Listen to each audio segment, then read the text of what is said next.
car crashes, defective products, dangerous drugs, injuries, and abuse. Across the state of Alabama, the attorneys, proudly sponsored by the law firm of Hollis, Wright, are here to serve you. Your tough legal questions answered by our experts with the attorneys of Hollis, Wright.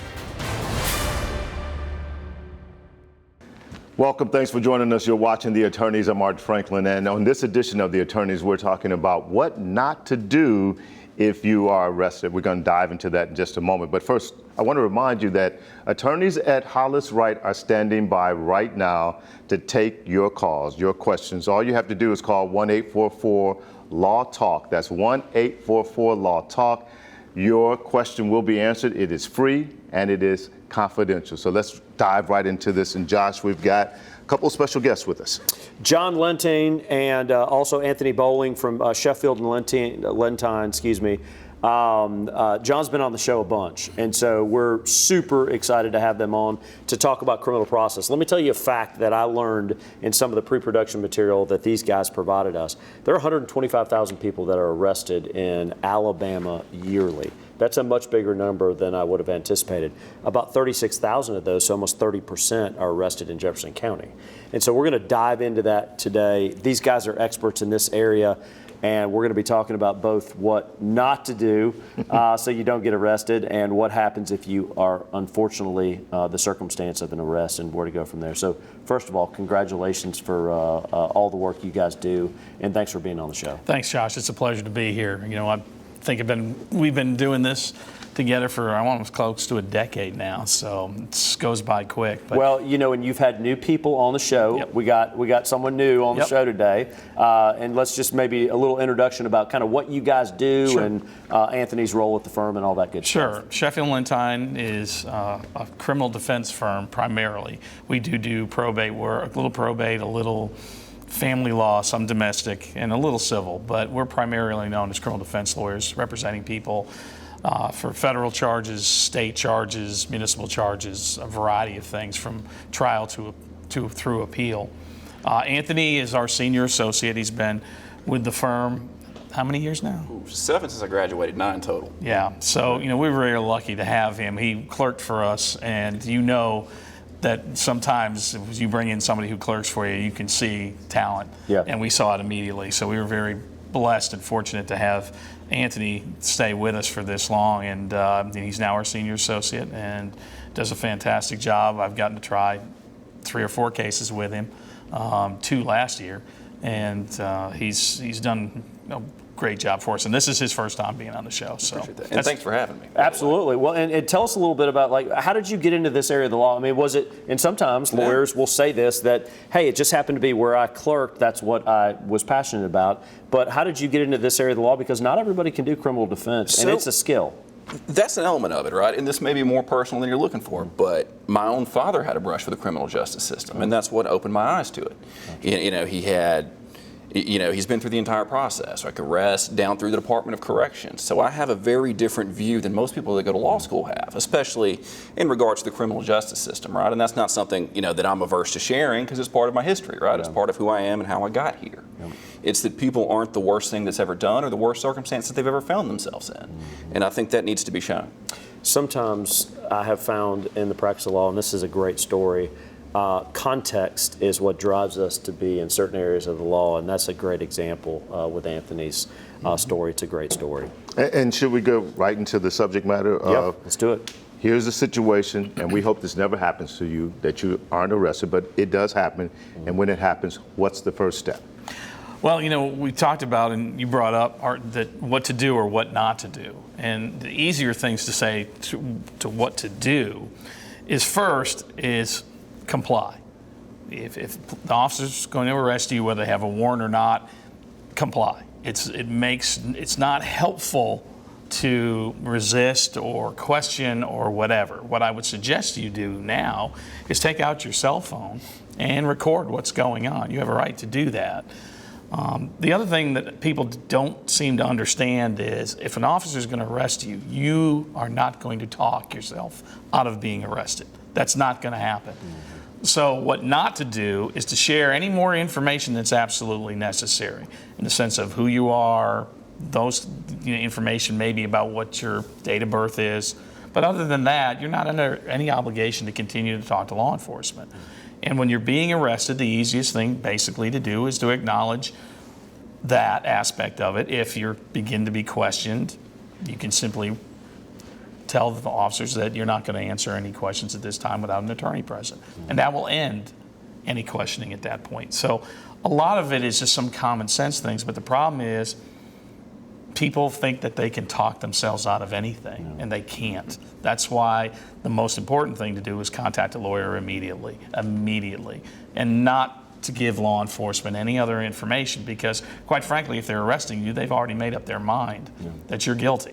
So anything you say will, and I guarantee you, will be used against you. And Anthony, let me just ask you this, because you come from a younger vintage than John and Art and I do, but I see a lot in the media circumstances where a arrest maybe started with a simple traffic stop that accelerated to a much more aggressive moment than was even necessary. And I mean, maybe we have, professional golfer as a good example, that things just accelerated to a new level that could have been calmed down with some respectful talking. How do you tell your clients about that? How do you educate people of, here's what you do in front of an officer? There's a time maybe to raise your voice, but being respectful, it seems to me, keeps things at a lower adrenaline level, if you will, for the officer and for the individual. And that's so crucial, is setting the tone from the initial contact, right? If you're respectful, if you have a calm tone, and no quick movements, right? Don't be jittery, don't be reaching for your driver's license, your registration, things that you're going to need in the traffic stop, right? If an officer is approaching you from behind and all they can see is these brief movements that you're making, and if they have any concerns about you, they don't know if you're reaching for your registration or a weapon, right? So keep your hands where you can see them and reach for things as you're instructed to by the officer.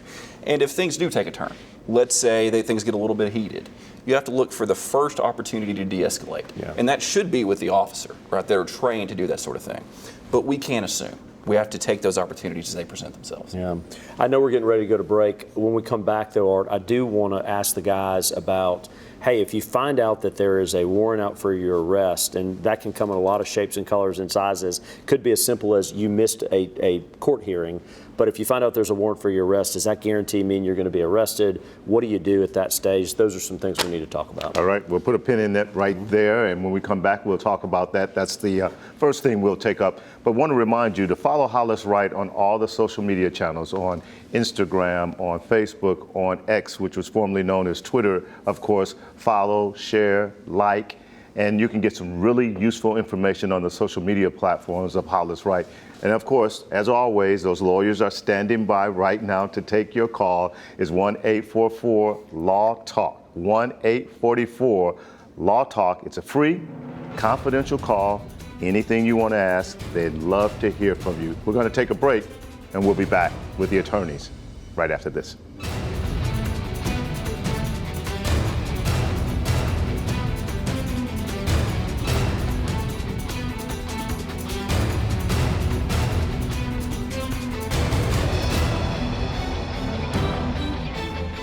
I'm Josh Wright with the law firm of Hollis Wright, a personal injury law firm, and thank you for watching The Attorneys. We hope you, a friend, or a loved one never needs legal counsel for a case. But if you do, the goal of the show is simple: to provide answers and legal counsel when you need it the most. Your call to the show is free and off air. So if you have questions specific to the show or related to other accident or injury topics, call, email, or text us. You can also follow us on Facebook, Twitter, Instagram, and YouTube, or go to hollis-wright.com and click on the Contact Us button. We know your time is valuable, so thank you for spending it with us and watching The Attorneys. The Attorneys, proudly sponsored by the law firm of Hollis Wright, are here to serve you. When we started the show in 2011, my goal was to do what our firm does best: help people answer questions related to real-world legal issues they have in their lives in a way that's not intimidating to talk with a lawyer. If the issue is important to you, it's equally important to us, and we're ready to talk with you at no cost. Yeah, oftentimes people are confronting various legal issues in their lives that really run the gamut of a lot of different legal practice areas, such as bankruptcy, criminal law, civil law, such as personal injury, divorces, domestic relations. And to be able to have a show once a week that covers those practice areas and answers people's questions in those areas, that's really the main objective of the show. We use the resources of the many lawyers at our law firm to create a plan that has a lasting impact for each person that calls or texts. And we also give back to the community at the same time. We are here to serve you, the viewer, each week on The Attorneys. At Hollis, Wright, we don't make empty promises. So here's a promise you can bank on. If you've been injured in an accident and want tough, aggressive, and relentless representation that wins a lot, you'll get it at Hollis, Wright, where your result matters.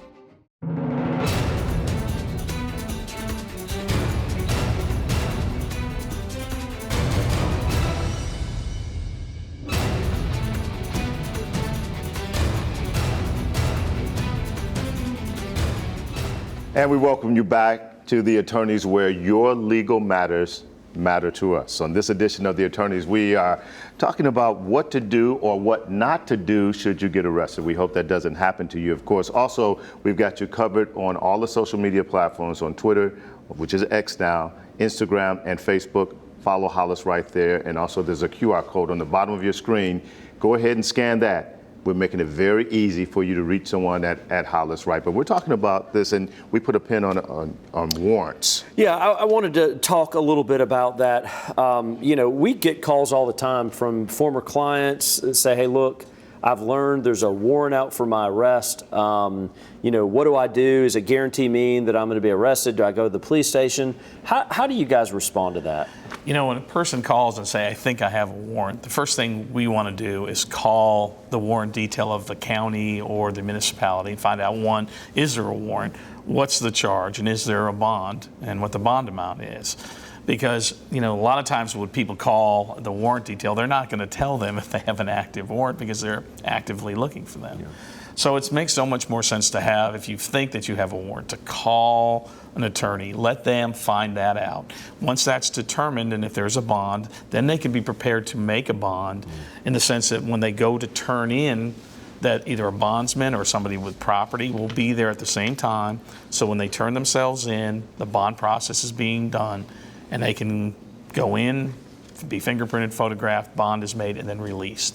Otherwise, if they just turn themselves in and they don't know anything about how much the bond is or the type of bond, they're stuck there until they can make a phone call and hopefully get somebody on the line to come down and make a bond. And that can be the difference of 2 or 3 or 4 days in a county jail, when otherwise it could have been handled so much easier by having a lawyer. Recommend you get a lawyer involved? Absolutely, immediately. Yeah. As soon as you think about that may happen, you call an attorney and they can run point for you on that situation. Anthony, I wanted to ask you this. What to do if the law enforcement officer wants to search you or your home, your car?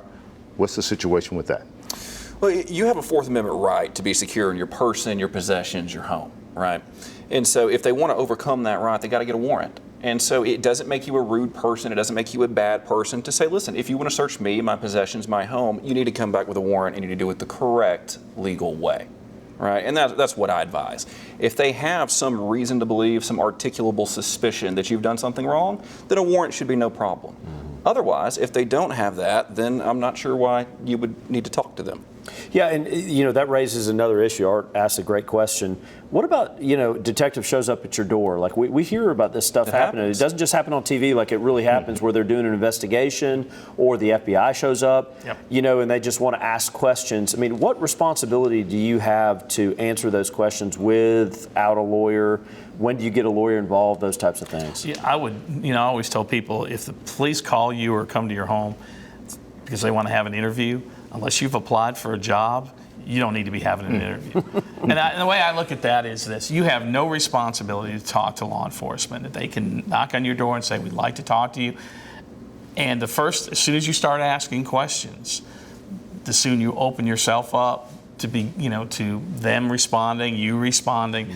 If they knock on your door and say, hey, we'd like to talk to you about something, you can politely say, thank you very much. No, thank you. But John, if you feel like, hey, I'm innocent, I haven't done anything wrong, so it's okay if I talk to them. No, yeah, you may be 100% innocent, but they're not there, soliciting for the fraternal order of police. Yeah. They think you have done something, or they wouldn't be knocking on your door. Right. They don't think you are. So you could be 1,000% innocent, but that doesn't make any difference if law enforcement thinks you're guilty. It's interesting too, because think about this: we're pre-wired to be respectful and answer questions, right? And so it's almost against people's general nature to say, hey, look, I need a lawyer involved, or, go get a warrant, or I'm not going to be able to answer those questions today. That's just not easy to say, but it's required when you got something like this. Go ahead. And to build on that, these officers know what they're doing. Yeah. So they're not going to approach you like full-on bad cop. They're going to be very friendly. Let me help you. I can do things for you. I can make this better for you, right? And so they offer this olive branch. You're like, wow, this is a friendly officer. Maybe I should. And the answer is you shouldn't. They know exactly what they're doing, right? And that's sort of they're extending this false sense of security. Let me help you. But in reality, what John said is correct. They wouldn't be speaking with you unless they had some reason to believe you'd done something. Yeah. We just had kids graduate from high school. We got new classes starting, coming up. What issues related to high school should folks be concerned about if you've got a high school senior, for example, to watch out for? I'd say the biggest thing right now, whether it's high school, middle school, or otherwise, is children using their phones, taking pictures of either themselves or others in compromising positions, and then sending it around. Those kind of photographs a person can be charged with distribution of child pornography, of production of child pornography, and these are kids who are either sexting or taking pictures and sending it to others because they think that's a fun thing to do, and it can turn around and get a juvenile charged with up to a Class A felony. The concern obviously too is dating. If you have a high school senior who's dating a freshman, you need to have some real hard conversations with your child about that, because you could easily lead into a situation where they may be charged with some sort of sexual misconduct, or even what's called rape in the second degree, based on what would otherwise be consensual sex between two people. If one person is 17 and the other's 15, that's a crime. So we need to have some hard, frank discussions with our children about what's going on in school. Yeah, and you think that you've handled everything with your kids, and then you start to hear stuff like this. You're like, hey, I've got so much work still to do. Absolutely. And we started this out talking about what to do or what not to do should you get arrested.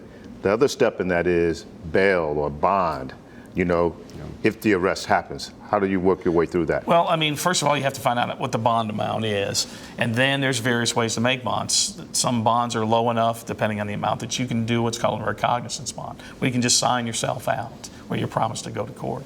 The other is that you can hire a bondsman, but you pay them a percentage of whatever the bond is, somewhere between 10 to 15% of the total bond amount, and that money's gone once you've paid it. You're not going to get it back. It's to secure your release. The easiest way is property, and that is if you were arrested in Jefferson County and you own property or family owns property in Jefferson County, that's the amount of the bond, they can pledge that property as a surety for your bond. And those are the ways typically a person would get out on bond. How do you, I want to go back just for a second to some of the younger folks out there, because we see college kids getting in trouble that are underage. Will you talk, Anthony, just for a minute about youthful offender and kind of how that process works? Can you get it more than once? Does it only apply to kids underage? That kind of stuff. So youthful offenders is so beneficial because what it does is it insulates young people from the harsh realities of the criminal justice system, right? We've all, whether we admit it or not, had some sort of youthful indiscretion, maybe something that's not within our character, we wouldn't typically do, that's landed us in hot water. And so youthful offender recognizes that, and it offers it a different path. So if you're under the age of 22 years in Alabama, or under the age of 21, you are allowed to apply for youthful offender status. There is no charge that disqualifies you, and having it previously does not disqualify you. Although some judges will look at that and they will say, well, listen, you've had youthful offender before, and I personally will not grant it to you based on that. But legally, you are not disqualified, right? So once you're granted youthful offender status, it has a few things that it does. It limits the total amount of fines, and then it limits the total amount you can receive in the Department of Corrections to 3 years. So even if it's capital murder, for example, you can't do more than 3 years in the Department of Corrections. And then on top of that, it's sealed, which are all hugely beneficial to a young person. Got it. That's good information. I know we're going to break. When we come back, let's unwrap a little bit more. I think there's some things related to warrant searches, search of your vehicle if you're stopped at a traffic stop, those types of things we can talk about. All right, much more ahead as we continue on the attorneys, and we're talking about what you should do or not do should you find yourself in a situation where you're being arrested by law enforcement. What you should do right now, though, is go ahead and jump on the phone and call 1-844-LAW-TALK. That's 1-844-LAW-TALK. If you have any question, I'm talking about any question, there's an attorney from Hollis Wright standing by right now to take your call. It's a free call, it's a confidential call, and you'll find out the information that you need to have. Stay with us. We'll be right back after this.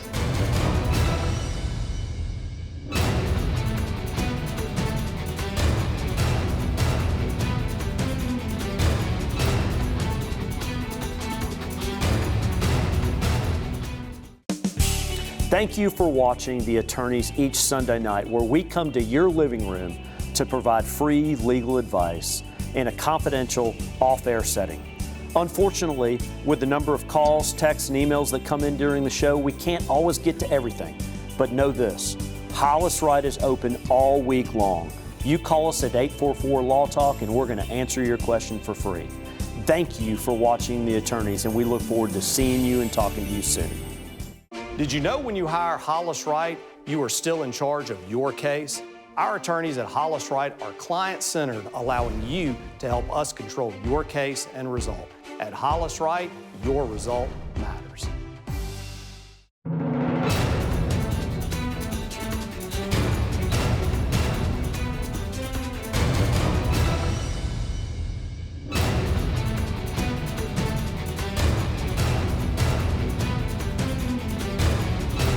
And welcome back. You are watching The Attorneys, and we're talking about what you should or not do should you become arrested. Also, there are a couple of numbers scrolling on the bottom of your screen. We want you to use those numbers. We're making it very easy for you to get in contact with Hollis Wright. You can text someone there, and they'll get back to you with any question that you may have, and it's a free confidential call when you reach Hollis Wright. We are also talking about, as we said, what to do or not to do when you get arrested. And we've kind of gone through the full gamut, so much to talk about. But what about expungement, John?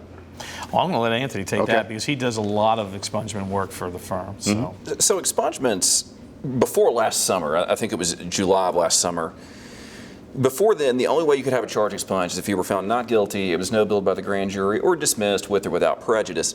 For the first time in Alabama, starting with the passage of the new law, you can now expunge some limited convictions, right? So as long as it's not a violent offense, it's not a sex offense, and those are defined, then you get to expunge one felony conviction. Of course, there are some rules there. You have to receive a pardon from the governor, which takes some time, fair warning, it can run a couple years. You've got to pay all of your fines, complete all of your requirements of probation, everything has to be complete, and then most crucially, you cannot reoffend during a probationary period. For misdemeanors, it's 3 years, for felonies, it's 5. But if you comply with all that, you are eligible to expunge it, which means the charge never happened, you were never arrested. What are the metrics they use to decide on those things? I know that's a very intricate question, but it's like, is the sweet spot of the person that's going to have an expungement someone that has never been arrested before and this is their only conviction? I mean, what are you looking for when you're trying to advise someone, hey, we're going to have success with this or we're not going to have success with this? We're looking to check those statutory boxes, right? Is this a type of charge that would be eligible? So, for example, if it's rape, if it's a sex offense, then there's nothing we can do for you, right? Same as if it's a violent offense. Now, we're not just talking murder, right? Assaults, things like that. We can't help you there.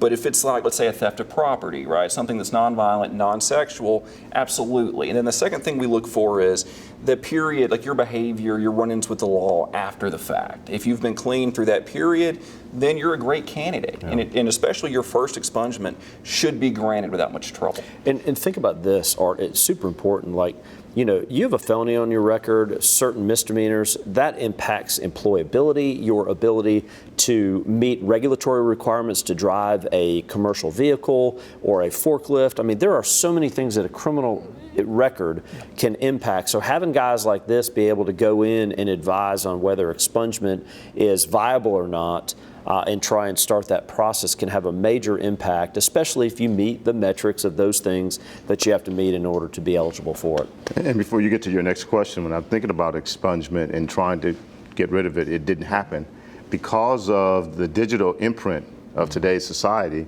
And there's been a mugshot out there. Those things still live out there. And how do you battle against something like that? Can you battle against that?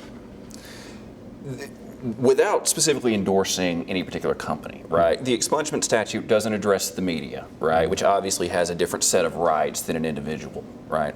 But there are certain services that purport to be able to contact these organizations and help to have that removed. There is no legal mechanism under Alabama law that I'm aware of to say, hey, look, this must be taken down. But also, we have had some success in the past with, if since an article was published, if the legal situation has changed, simply contacting the person that wrote the article. A lot of times they're happy to post an addendum and sort of update the story with the rest of the facts that have happened subsequently. Good job. No, that's good stuff. Let's also talk a little bit about if you were pulled over, what responsibilities do you have to, provide access to your vehicle? What officer requirements do they have in order to be able to say that I've got probable cause to pull this person out of the car? How does that work? Sure. Well, it depends on what you're pulled over for. Usually if you're pulled over for a traffic violation, a minor traffic violation, you have to give your license, proof of insurance, maybe registration, and that should go fairly easy. You don't have to respond to anything more than that, like what you've been doing today. You don't have to do that. All you have to do is provide what they've asked for. The way law enforcement gets into a vehicle is very simple. They say, I smelled the odor of marijuana. That is carte blanche now to be able to search a vehicle. So if a police officer says, I smell marijuana, then he or she has now probable cause to basically tear your vehicle apart. So, I tell, and what we should tell our young folk too is, look, if you're going to be riding in a motor vehicle, regardless of what you're doing, be very careful about what you have in that motor vehicle or whose motor vehicle you go in. Yeah. Because that is a way to get in and search a motor vehicle very easily. Real quickly, sure. Where do you see drugs and marijuana relative to the DUI statute? Where do you see that going? Do you think that we're going to see a lot less alcohol and a lot more drug usage operation of vehicles? It's tougher for drug usage because you almost have to, if you don't find drugs, you almost the only way you can really know is to take a blood test. Okay. But I think they're going to keep making those charges. As long as the DUI law is as broad as it is, I think it doesn't really make a difference. They're going to get you whatever. DUI charges still really difficult to plead down? Yes, very difficult. Okay. Yeah. And I know that's changed especially over if you have the a years. record. Yeah. Yeah, I mean, look, this is we never shy away from any topic, right? This is a super important topic that impacts a lot of people in the viewing audience, and we love to do these shows with guys that are super experts in the area. Glad you guys were on to be able to help unwrap some things. But if people are sitting on the couch and they need legal help in this area, they need to call us and we'll get them in touch. Absolutely, guys. Thank you very much. We know that we've given you some useful information on this topic as we do every week, and we want to thank you for joining us this week. Go ahead and make the appointment for next week to make sure you catch another episode of The Attorneys, same place, same time, right here. We'll see you back here next week.